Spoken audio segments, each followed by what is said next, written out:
big thanks to Gravitas Ventures for sending me an early screener to a movie called Stalker, which is in select theatres and on demand on March 31st, 2023, and it stars Sophie Skelton, Stuart, Brennan, and the WWE legend Bret Hart.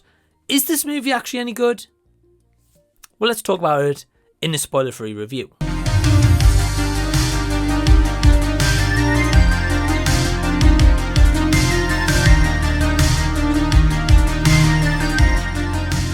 Hey everyone, what's going on? Welcome to the channel and thank you for taking your own time out to check out this spoiler-free movie review where Stalker focuses on a character called Rose Hepburn as she returns back to her empty hotel. She is an actress in kind of like B movies. Now when she's at the empty hotel, she gets on this old kind of jolted lift and it gets stuck on the 12th floor where she is stuck with an unusual stranger.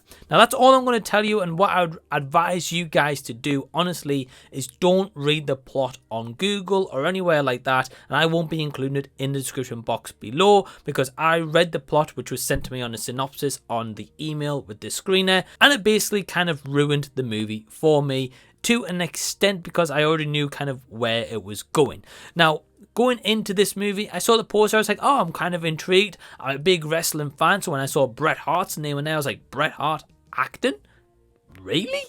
I was like, okay, cool, let's see where this goes. So yeah, after checking out Stalker, what I can say is that we've got some really good performances here. The cinematography is actually done really nicely, but ultimately, I was kind of bored in this movie, gonna be honest. So going into those positives, as I've said, the acting's good. All three of our cast are good. Bret Hart is like a very tiny cameo. He does okay for what he's given. He isn't exactly given much, so you can't really say it's like an Oscar-worthy kind of contender acting performance from him. But he delivers a couple of lines of dialogue, and yeah, he does good for what he's given. But the main two stars here are Stuart, Brennan, and Sophie Skelton, who do a good job at trying to hold this movie up with the material that they are given. Especially as this is basically focused in this old lift that is just stuck, and the cinematography work here is actually really done because it is in one small confined space and it's trying to get you to feel kind of claustrophobic and that feeling of like uneasiness really, and I think Aparta definitely does a good job with that. And the story as it plays out, there's elements here that is interesting, but I'm going to move straight over to my negatives, and the reason why is because this movie is around an hour and a half, hour 35 minutes, which isn't exactly a long runtime, but I feel it overstays its runtime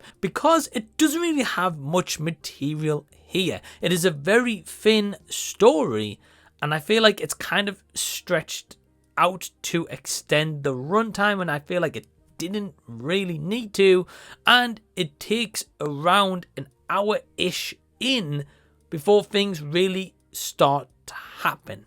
And I was just like, we've got like 30 minutes left here. We've already got an hour in. By that point, I was kind of checked out because the first 10-15 minutes, I was like kind of intrigued. I was like, oh, okay, like where's this going to go? But then it kind of gets stale pretty quick. And that's not any fault of the actor and actress that's in here, like Stuart Brennan and Sophie Skelton, as I said before. It's just the material they're given isn't very good. And then by the end of it, although there is some kind of cool practical effects that's used, I just didn't really care, if I'm going to be honest with you. And it's a shame because I thought this one would be pretty cool, if I'm going to be honest.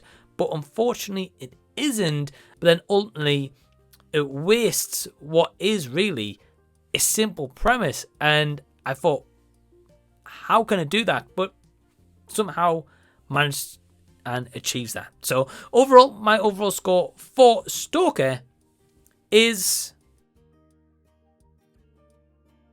Have you seen Stalker? Are you going to go check it out? Leave any and all comments down below so we can continue the discussion down there. Give the video a big thumbs up and also subscribe to the channel by clicking the link down below so I can see you again on a future video. If you're unaware, I do have a Patreon which you can join by clicking the link down below. It is only £2 per month. You can get access to early videos and you can also request movies for me to review. So yeah, all that information is down below in the description box. And also I'd like to give a big special thank you to all my awesome Patreons who help support the channel, and all of them have YouTube channels which I will put their names down below in the description box. Go subscribe to them and go show them some love. But thank you for taking your own time out to check out this video, and until the next time that I see you, I'll be seeing you later.